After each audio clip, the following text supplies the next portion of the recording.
ओम गंग गणपतये नमो नमः। श्रीमद् वाल्मीकि रामायण युद्धकांड चौथा सर्ग भाग 2/4 2/3। श्री राम आदि के द्वारा वानर सेना का प्रस्थान, समुद्र तट पर उसका पड़ाव। हनुमान और अंगद इन दो वानर वीरों द्वारा ढोए जाने पर वे नरश्रेष्ठ श्री राम और लक्ष्मण, शुक्र और बृहस्पति इन दोनों महाग्रहों से संयुक्त हुए चंद्रमा और सूर्य के समान शोभा पा रहे थे। उसी समय वानर राज सुग्रीव और लक्ष्मण से सम्मानित हुए धर्मात्मा श्री राम सेना सहित दक्षिण दिशा की ओर बढ़े जा रहे थे। लक्ष्मण जी अंगद के कंधे पर बैठे हुए थे। वह शकुनों के द्वारा कार्य सिद्धि के बात अच्छी तरह जान लेते थे।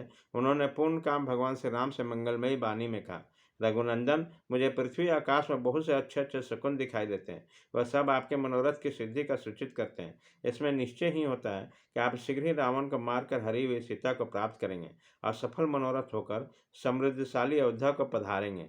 दक्षिण सेना के पीछे शीतल मंद हिंदकर और सुखमय समीर चल रहा है। यह पशु और पक्षी पूर्ण मधुर स्वर में अपनी अपनी बोली बोल रहे हैं। सब दिशाएं प्रसन्न है। सूर्यदेव निर्मल दिखाई दे रहे हैं।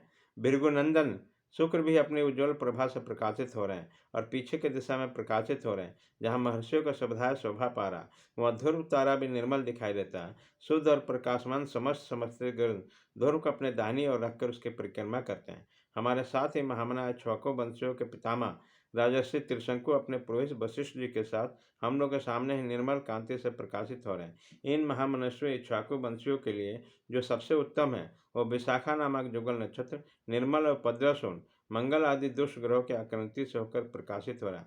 राक्षसों का नक्षत्र मूल, जिसके नेवता निर्तृति है, अत्यंत पीड़ित हो रहा है। वो मूल के नियामक धूमकेतु से आक्रांत होकर वो संताप का भागी हो रहा है। यह सब राक्षसों के विनाश के लिए उपस्थित हुआ है, क्योंकि जो लोग काल पास में बने होते हैं उन्हीं का नक्षत्र समयानुसार ग्रहों से पीड़ित होता है। जल स्वच्छ और उत्तम रस से पूर्ण दिखाई देता है। जंगल में पर्याप्त फल उपलब्ध होते हैं। सुगंधित वायु अधिक तीव्र गति से नहीं बह रही है। वृक्षों में ऋतुओं के अनुसार फूल बने लगे हुए हैं। प्रभु, बेहबृद बानर सेना बड़ी शोभा संपन्न दिखाई देती है। तारका में संग्राम के अवसर पर देवताओं की सेना जिस तरह उत्साह से संपन्न थी, उसी तरह आज ये बानर सेना भी है। आज ऐसे शुभ लक्षण देखकर आपको प्रसन्न होना चाहिए। आपके भाई श्री राम का आश्वासन देते हुए हर्ष से भरे हुए सुमित्रा कुमार लक्षण जब इस प्रकार कह रहे थे, उसी समय बानरों की सेना वहां की सारी भूमि से घेरकर आगे बढ़ने लगे।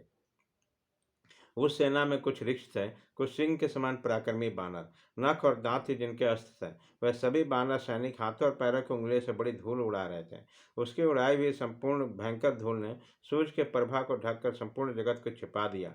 वह भयानक बानर सेना पर्वत पर आकाश से दक्षिण दिशा को आच्छादित करते हुए उसी तरह आगे बढ़ रहे थे जैसे मेघों की घटा आकाश को ढककर अग्रसर होती है। वह बानर सेना जब किसी नदी को पार करती थी, उस समय लगातार कई योजनों तक समस्त धाराएं उल्टी बहने लगती थी। वह विशाल सेना निर्मल जल वाले सरोवर, वृक्षों से ढके हुए पर्वत, भूमि के समतल प्रदेश और फलों से भरे हुए वन, इन सभी के स्थानों के मध्य में इधर उधर तथा ऊपर नीचे सब ओर से सारी भूमि को घेर कर चल रहे थे। उस सेना के सभी बानर प्रसन्नमुख तथा वायु के समान वेग वाले थे। रघुनाथ जी के कार्य सिद्धि के लिए उनका पराक्रम उबला पड़ता था। वह जवानी के जोश और अभिमान जनित दर्द के कारण रास्ते में एक दूसरे का उत्साह, पराक्रम तथा नाना प्रकार के बल संबंधी उत्कर्ष दिखा रहे थे। उनमें कोई तो बड़ी तेजी से भूतल पर चलते थे, दूसरे आकाश में उड़ जाते थे। कितने ही बनवासी भारत किलकारियां भरते, पृथ्वी पर अपने पूछ फटकारते और पैर फटकते थे। कितने ही अपनी बाहों फैलाकर पर्वत शिखरों और वृक्षों को तोड़ डालते थे तथा पर्वतों पर बिछाने वाले बहुतरी बानर पहाड़ों की चोटियां पर चढ़ जाते हैं। कोई बड़ी जोर से गरजते, कोई सिंहनाद करते, कितने ही अपने जांघों के बेग से अनेक लता समूह को मसल डालते। वे सभी बानर बड़े पराक्रमी थे और अंगड़ाई लेते हुए पत्थरों की चट्टानों और बड़े बड़े वृक्षों से खेल करते हैं। उन सहस्रों लाखों करोड़ों बानरों से घिरी हुई सारी पृथ्वी बड़ी शोभा पाती थी। इसी प्रकार वो विशाल बानर सेना दिन रात चलती रही।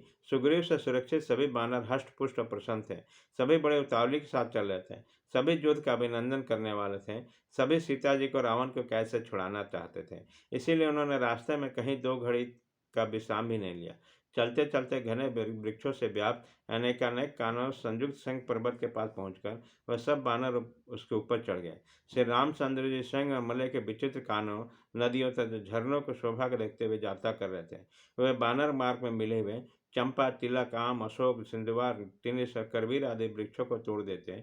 उछल उछल कर चलने वाले बानर सैनिक रास्ते के अंगोज, करंज, पाकड़, बरगद, जामुन, आंवले और नीम आदि वृक्षों को भी तोड़ डालते। रमणीय पत्थर पर उगे हुए नाना प्रकार के जंगली वृक्ष वायु के झोंके से झूम झूम कर उन बानर को फूलों की वर्षा करते हैं।